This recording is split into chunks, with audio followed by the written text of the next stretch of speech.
Yo, what is going on, guys? Winter Kills here, and welcome to a brand new episode of Rogue Dehydrated. I believe we are in episode 8 here for season 2. We are playing against B.A.S.E.D, if you guys can already tell from the title and thumbnail. The most popular 60 card mashup deck that there's been in a while. Really strong, utilizes the Brave/Adventure engine to a T, and puts up a really strong board, and Scythe locks you as well. One of the worst things I think about this format is so many decks' ability to be able to Scythe lock, and it's honestly been killing my interest to play competitively, because trying to get to the top, very, very top, I feel like it all just boils down to Scythe lock. Did you open 2 hand traps? Did you see the droplet right? And everything just boils down to a very, very few finite interactions, and feels very unfun to play in my opinion. So I haven't been super motivated to grind the ladder. I try to play about once a week, get a couple matches in for you guys, and mainly for myself, obviously, but, matches to go over in the series nonetheless. And also going to be, I just want to make a little bit of an update, going to be switching gears soon in terms of the deck that I'm playing. Speedroid I will still be playing. Obviously, I'm not getting rid of the deck. I don't plan to, stop playing it completely. But I do want to get this one deck, 1 month Sword Soul underway. I'm not going to be playing it like super traditionally. I do have some other ideas to mix it up. You guys will see that. And I want to get that started before the month is over, before we get into April. And kind of bring some, different type of content around, and kind of bring back the one deck 1 month, because it has been a little while. But yeah. Either way, let's go ahead and hop into this match here. We have throwaway number 4 with 429 rating to our 373 rating. So about a 50 rating difference here. Not super huge, right? I think currently I'm up in like the 500s. So yeah, this isn't like super behind, but it's not like one of the most recent matches. But I do have quite a few matches to go through before we're up to current point in time. But I watched over this one a few times beforehand, like I've done in the past, at least to try to do so I have a better idea of what I'm going into going forward, so I'm not, guessing my own plays.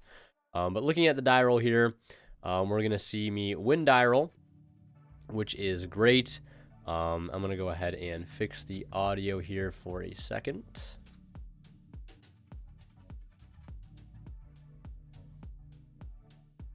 So yeah, we win the die roll here, which is super great, of course, and you can see on 60 cards to our 40. And let's take a look at the opening hands here. We have Gozen Match, Rubber Band playing Duplicate, Tekatomborg, Ash Blossom, to their Enchantress, Rox Rose, Droplet, Griffin Rider, and Basil Rose Shoot. So, I mean, they definitely opened, Engine plus going second cards. Like, their hand is really, really solid. They just lost die roll. If they would have went first, I probably would have lost. Being totally honest, but here I'm also on the main deck Gozen Match, which is something I've actually been like taking out of the deck, and the main reason being is that, like, yes, Gozen is so incredibly good if you win die roll and you get to go first. Incredible, right? Obviously, if it's against a deck that it's good against, and right now for me personally, like, playing at locals, maining Gozen Match really didn't make too much sense. Because, like, that's my main form of play right now, since there's really no events on the horizon. I know YCS Charlotte got announced, but I won't be going just because distance, don't feel like traveling that far. And, it's kind of expensive to travel that far as well. But, yeah, like, Gozen Match, like, it's a card I'm very split on. It's still in my side deck, of course. I'm not taking this card out of the deck in any way, shape, or form. Like, it's still going to be there. It's just what part of the deck is it going to be, in the main or the side. And I think right now I'm kind of going back to side, just because, like, I can put it in if I know I'm going first, and then on top of that I can put it in if it's going in against a deck that I know it's going to actually be good against. Although one tempting thing to main it mainly in like an open competitive setting, like at a regional or YCS, would strictly because how popular the Adventure engine is, and I think Gozen Match performs very, very well against that engine, only if you go first, of course. If you go second, it's literally going to do nothing, yeah, which is really unfortunate. And I was thinking, maybe it could just be something to either help play through hand traps, like Call by the Grave or Triple Tactics Talent, which I've also been experimenting with lately. I think the last couple of locals I went to, I was playing Talents. and I really do like it. So I kind of want to keep playing it. It's at 2 right now. I might bump it to 3, just because like it's a card that helps you break boards.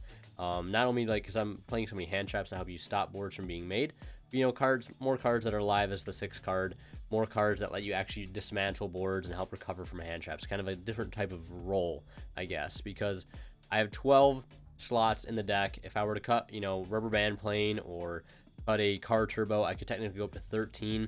I think 13 is like the absolute limit. And right now, my most difficult point is trying to figure out what those 12 slots should be, what hand traps, what going second cards, etc., etc. And that always seems to be the difficult thing, because like that's one part of your deck that's always going to be changing depending on the format, or where you're playing. You know, if you're going to events, or if you're just playing at locals, or if you're playing on DB. Because I feel like I almost should have 2 different builds, one for locals and one for playing on DB. But then again, I like keeping everything uniform, so I can test it in all different aspects, and, you know, learn that version of the deck better. But yeah, sorry for the rant, but I wanted to go over that because I feel like that's applicable to any deck you play. I feel like most decks aren't going to have, I mean, depending on what it is, but you're not going to have 40 cards of engine, right? That's just not, I feel like, good deck building. You need defensive cards. You need cards that help raise your ceiling, lower your opponent's ceiling, re-raise your ceiling, whatever it may be. And figuring out how to optimally select those cards is important. Yeah, sometimes I overthink it, but, you know, it is what it is. Let's go ahead and get into this. So I went and lead with a Tekatomborg. Hand is very, very fragile here, like extremely fragile. And this is one of those situations where I've thought about playing Ghost Mourner, even though the card is dreadful in terms of how it's worded. It's a worse effect veiler. The only positive reason I would have to play it is that it is a level 3 wind monster. It's a hand trap that can also double as a play starter. So, you know, I can either use it to normal summon to make things like Tekatomborg and Car Turbo live, or it's just a hand trap, right? So that's the one thing I like about it, but it's trying to fit it in there. And, you know, really thinking to myself, like, does it actually come up enough where, like, I'm drawing too many hand traps with, like, one wind monster? You know, is it really worth it at the end of the day? Is another hard thing to kind of discover. And then right here, I'm like, you know, Tekatomborg, tribute off. Please don't ash this, because if you do, we're going to set 2 and pass.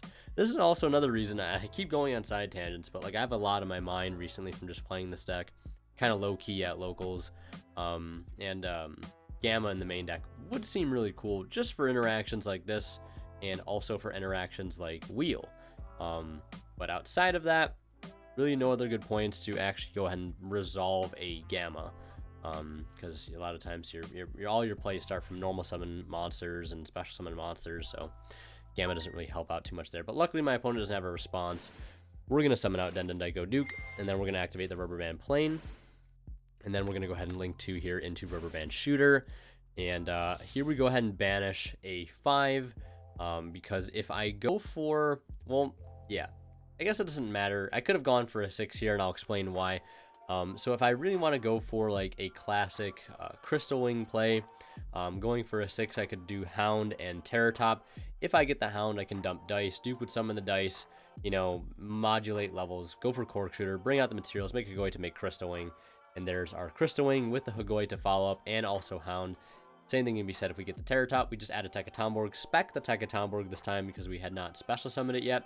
Summon dice, and that would actually allow us to make double Crystal Wing because we'd have the Duke engraved. So that's double Crystal Wing, but I typically don't. I think I shied away from that strictly because I feel like that plays into Nibiru a lot more. Like going for Cork Shooter plays immediately when you don't necessarily have to, and when there's like better options available, I don't feel like is the best idea, just because it does play into hand traps a lot. Like getting nibbed after you resolve Cork Shooter, like I said, is just devastating. And then, yeah, you really don't have much follow-up, and you didn't really try to plus mid combo anyways. So going for, and I'd also like to resolve Piper too. None of those lines that I mentioned resolve Piper. And game 1, like Crystal Wing or double Crystal Wing, not really the best to blind. I feel like if I can go for Baron, game 1 blind, I'm going to try to go for Baron, just because I'd rather have an Omni negate than just a monster negate or 2. At least that's just how I personally put it. So we're going to go ahead and banish a 5 here. We're going to reveal 2, and what do we get? We get the Marble Machine here, so this works out fine as well. This is just going to be the classic Charge Warrior into draw 1 into Piper, into reveal 2 into Baron. So we're going to get basically draw 2 here with a Baron. And I find this is like really good, because at this point, my opponent, if he had Nibiru, I feel like still really doesn't have a reason to Nibiru me just yet. And maybe that's me being like naive thinking that. I don't know. But there's really no threat on board. And I'm going to try to take advantage of as many early pluses as I possibly can. So when we resolve Piper for 2 here, we reveal 2 hand traps. That's great. We find an Effect Veiler. Obviously don't want to take an Ashe if I already have one. And then we're going to go to Charge Warrior, pick up another card here, and we pick up a Card Turbo, which is great. And at this point, I'm left with 2 options. I can either, you know, spec the Card Turbo and make Shen Shen, or I can Duke out the Piper and make Baron. And obviously, I'm going to Duke out the Piper. And, yeah, we're going to go ahead and make the Baron. And I guess another thing I can bring up here, too, in regards of sequencing, I guess one thing I could have done differently is to not have actually used Piper when I summoned him off of Tekatomborg. And one reason for doing that would be, and I remember Aerosol mentioning this as well, is so that, like, if you resolve Charge Warrior first before Piper, it'll make your decision in resolving the Piper a little easier, because you get a draw, right? Let's say I draw an Ashe or a Nibiru, right? And then I resolve Piper for 2, and I would have resolved it for 2 either way, whether I did it just then before I synchroed for Baron, or when I first summoned it off of Tekatomborg, which is going to be a reveal 2 either way. And that's where being able to look ahead with this type of deck is definitely important, being able to have that foresight in your plays. And it's really not that complicated once you just kind of slow down mentally and just think it through. And then, you know, I draw first, right? I draw a Nib, let's say, and then I reveal 2, and let's say I reveal a Nib and a Veiler, right? At that point, you know, I have the choice. I don't have to take the Nib since I already have one, but let's say I Piper first, and I reveal Nib Veiler, and I take the Nib, and then I Charge Warrior draw, and I draw a Nib, then I just have 2 Nibs, when I could have technically done it the other way. And I think it works out a little bit more optimal in your favor, so you can kind of avoid getting stuck with like 2 of the same card. Because whatever you draw of Charge Warrior, you don't have to take off of Baron, or off of Piper. But if you do Piper first, you could technically draw into what you already took. Yeah, it's not a huge like thing, but like it can make a difference sometimes. Just a very small thing to keep in mind. So here we have Baron, plus Duplicate, plus Gozen Match, plus Veiler, plus Ash Blossom, plus Ratio, plus L, plus Muted. That, I don't know, just made me think of that. But we really don't have a lot of follow-up. I guess our only follow-up is like, I guess it's literally just Card Turbo and Duplicate. Is literally our follow-up, which is not terrible. Because let's say we burn through everything, right? Ashe, Veiler, all of this, everything is burned through. Next turn I can normal summon Card Turbo, duplicate it out, or duplicate out itself, and then, you know, make Rubber Band Shooter. I at least have a play. I don't know if there was a way for me to secure slightly more follow-up there, but like there might have been, but like it would have involved me doing like, I think Hound and Marble I think would have been better in terms of getting follow-up, because if I get the Marble, we do exactly what we did here, plus Hound is then Engrave with a 5, 2, and a 3, which is important, because the 5 can summon Chanbara, and then we can add back the Hound for a normal summon for next turn. And, well, we would have banished a 5 to do Marble and Hound, so, yeah, I don't know. Maybe, you know, maybe actually going for a 6 would have been better, going Hound Terror Top.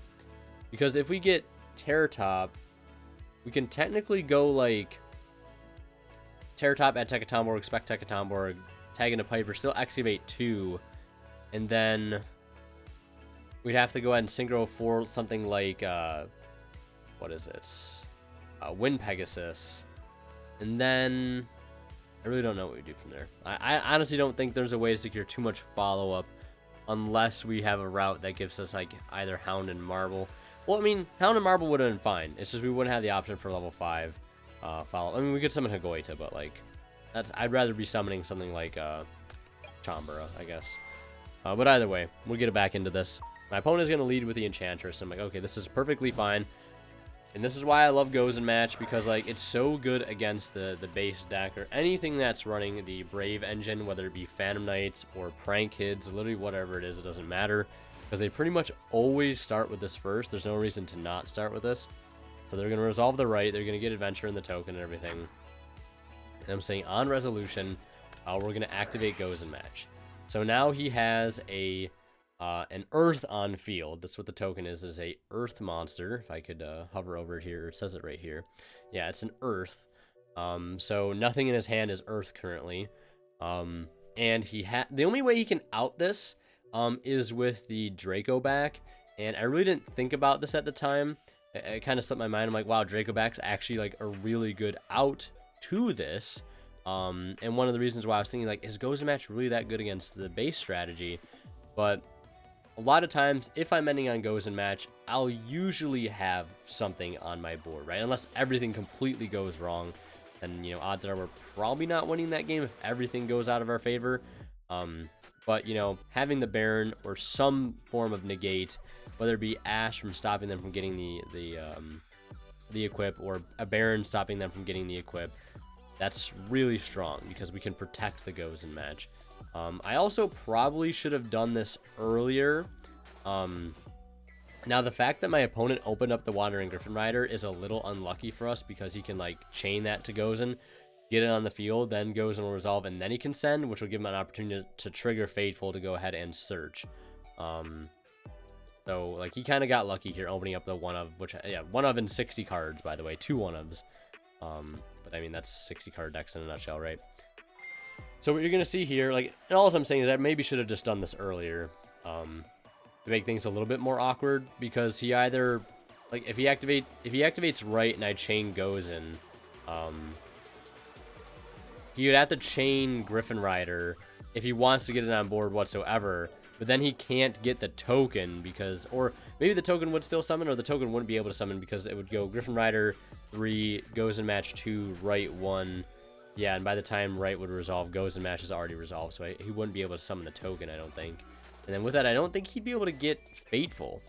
I don't know. If somebody knows the ruling on that, how that would work, please let me know in the comments, because I'm unsure with how that would work. If you control no Adventurer token, special summon Adventurer token, then if you do not control Fateful Adventure, you can place one Fateful Adventure for your deck. So, yeah, I don't know if, like, if you don't summon the token, like, you still get Fateful Adventure because it's a then if you do. And if you do not control Fateful Adventure, I don't know. Somebody please let me know in the comments. I'd greatly appreciate that. But either way, so you're going to see what happens here. He's going to get the Griffin Rider in response, and then he's going to choose what to keep. This is going to trigger Fateful because a monster was summoned. If I can go ahead and find out where it says that, actually. Yeah, if a monster or monsters is normal or special, you can take one equip spell that mentions Adventurer token from your deck and either add it to your hand or equip it to one Adventurer token you control. So he's going to chain to get the equip, and I have the Ash for it, which is going to seal the game, because if he would have got access to that equip, I mean, I would have had Baron to negate it, but, like, let's say I didn't. I don't have any other way to stop that, and he bounces the Gozen, and he keeps playing, which is really unlucky. I mean, technically, he had the droplet for the Baron, so, like, had I not Ashed that Fateful Adventure, I think we would have lost that game. Yeah, I think so. I think we would have probably lost that game. I mean, he could have also, like, well, Droplet sending out the token doesn't help him because he has so many different attributes in this deck. But yeah, ashing that was the key. So yeah, let's go ahead and take a look at game 2. All right, so moving into game 2 here, obviously my opponent is going to decide to go first. No shocker with a deck like this. And I open up Imperm. I'm also playing Wandering Griffin Rider still. This is something I've switched off of. I'm back on Primitive Butterfly, and I guess the main reason is because it's a level 5. Still going second to make Kite Drake is very nice. I mean, you can still use dice in Griffin Rider to go into Kite Drake very early, which is a nice thing. But sometimes being able to pressure a lot easier without using so many cards to go second into a board is nicer. And, you know, the fact that Butterfly can help be Kite Drake or Baron is really nice. Don't get me wrong, I really love Wandering Griffin Rider in the deck, and, you know, who knows, I might play one alongside 2 Butterfly. I don't know. I don't know. Maybe, no, maybe not. That wouldn't work too well, seeing those 2 cards together, but I don't know. I've been liking Primitive Butterfly, and I think just the fact that it's a more versatile card means that I probably should play it. Because, like, technically, right, you know, we're going to any board, right? It doesn't matter. It could be a based board, whatever.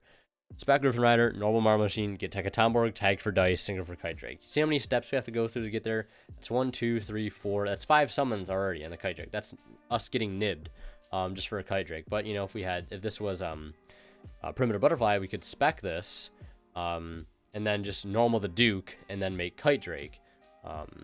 That's a little bit more vulnerable. I mean, we could even just go like, you know, spec the Butterfly, normal the Hound, dump Gate, summon Gate, synchro for Corkscrew, grab us Wheel for follow-up, and then synchro for Kite Drake. And I think that might still be 5 summons. 1, 2, 3, 4.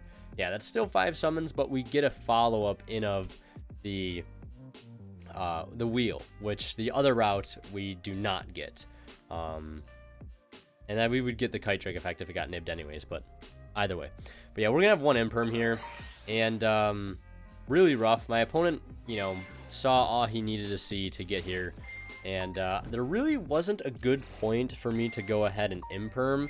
I figured at this stage in the game, you know, I guess I could have Impermed the Hulk, and that would have gotten rid of the Griffin Rider, which would have gotten rid of the Baron. Yeah, I guess that might just be my lack of inexperience playing against the deck, because my mindset right here was, okay, 1 Imperm's not going to be enough. I'm like, there's no way the base deck falls apart on Imperm on Hulk. He also Hard Omen Fusion Destiny too. But I can definitely see how Imperming the Hulk probably would have been the best thing to do there, despite it really not looking like the best. But it was one of those situations where, like, I'll just hold it, and then I'll Imperm I'll go into his board with the Imperm. But, you know, it is what it is. I think that was probably incorrect on my part looking back, but yeah, we're into a Game 3 situation. My opponent opened up Basil Rose, Shoot Small World, Gamma, Right, and Fateful Adventure to our Gozen match. Red Eye Die, Speedroid card to a Rubber Band Plane, Infinite Permanence, opening up Rubber Band Plane 2 games out of this match. I like Rubber Band Plane. Man, oh man, sometimes I wish it were something else. Like, the card plays in a very important role in the deck, being able to chain block, being an extra body, very important for that double Crystal Wing combo, the sort of nib-proof one, really like it for that. But, you know, sometimes it's just not super helpful. Just because, like, if it were like Primitive Butterfly, this hand would be a lot safer. And yeah, I think it's very obvious that both of us did not open up super well here. But obviously we're going to try to make it work. So we're going to go ahead and normal summon the dice, activate card turbo effect to go ahead and special summon itself. Here I could have Rubber Band planed, but, you know, there's really no reason to right now. This is one of those hands that's very fragile, and I'd kind of rather hold the Rubber Band plane for a potential Nibiru. I even thought about it here, but, like, again, really no benefit to using it, because, like, even if this got ashed, veilered, impermed, gammaed, right? Even if I burn the Rubber Band plane to summon itself here, if it gets gammaed, the Rubber Band plane doesn't help me with anything. It's just a body. If it gets ash, veilered, or impermed, I can go into Auroradon, but there's nothing I can do with the Auroradon. I just summon tokens and just kind of sit there and they look cool. So holding the Rubber Band plane here, I think, in my opinion, was probably for the best, just because, you know, if I got Nibiru, I could at least put a Wind Body on field. If I get access to Duke at some point in the combo when he decides to nib, right, then I can do that. So we set Gozen, we set Imperm, and we kind of pray here that it's going to be enough. My opponent's going to lead with Fateful Adventure, interestingly enough. He's going to go ahead and add the Wandering Griffin Rider. And one thing I guess he could have done here was, like, spec Griffin Rider immediately. Like, right now, and then do this. Well, then that would have made Gozen match much more potent anyway, so you wouldn't want to do that. So he's going to go ahead and get the token. That's going to trigger Fateful here. And he opened in such a way where you can really play around Gozen match here, like, really, really, really well. Now, The only other thing I think I would have been able to do here would be to shotgun the Gozen match as early as possible, because it puts him in a situation where he has two options. He can either chain Griffin Rider to get it on the field, and then we're going to start taking, it's just going to be 2k beat. Like if he goes Fateful, yeah, if I shotgun Gozen in the standby phase, when he goes main phase, he has three options. He can either activate Griffin Rider, activate Fateful, and then activate Griffin Rider, getting the equip, which he can't use because he doesn't have a token, or he could start with Right, get the token, and then grab the equip, because something, well, he'd have to play Fateful first, then play Right, then get the equip, bounce the Gozen back. So yeah, I think shotgunning here, with the hand that he opened, doesn't really matter too much, which is really unfortunate. This is why, like, Gozen is strong against the base deck, but like at the same time, they do have an easy out because Draco back is just an insane card. So he's gonna search, he's gonna activate it. I'm like, you know what? There's no point in shotgunning anything. I might as well let him, you know, 50-50 it here. And I got so lucky in this fact that he did not bounce back the Gozen. He's gonna go Small World into Griffin Rider, which I believe the only bridge here is Wind, right? Wing Beast Fiend, 2,800, and then 28,600.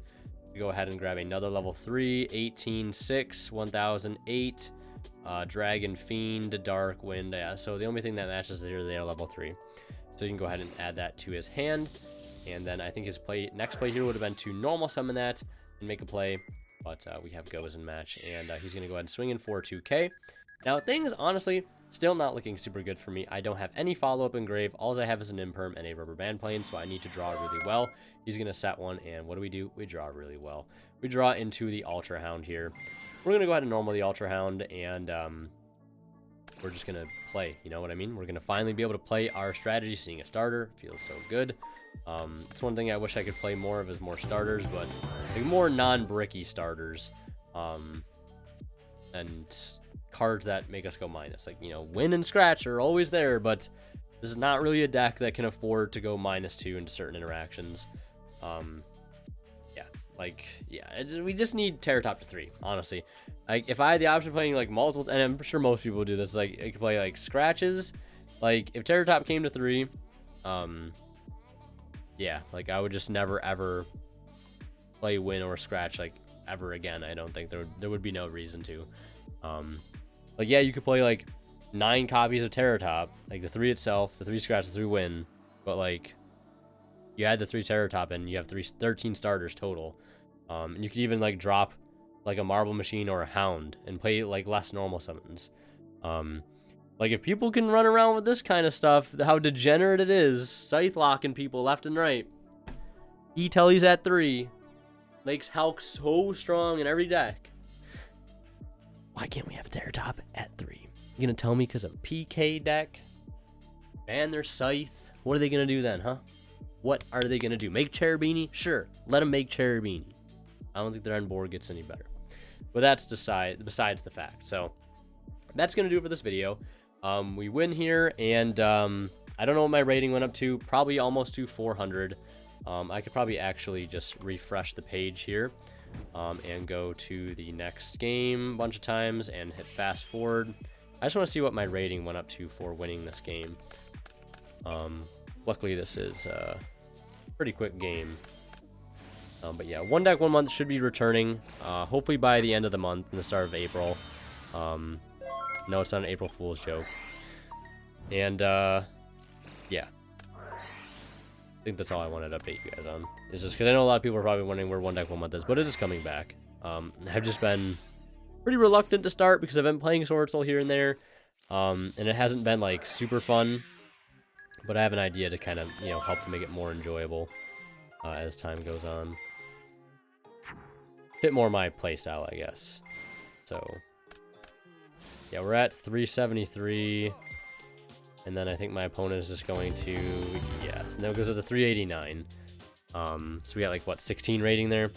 Yeah, and my opponent was just kind of, wanted to know what the other back row was, and he's, lost to 50-50, which I get it. I tell him I got lucky, because I definitely did, so. If you guys want to see more of my content, click on one of the videos popping up on the bottom of the screen right now, and as always, Winner Kills signing out. See you guys in the next one.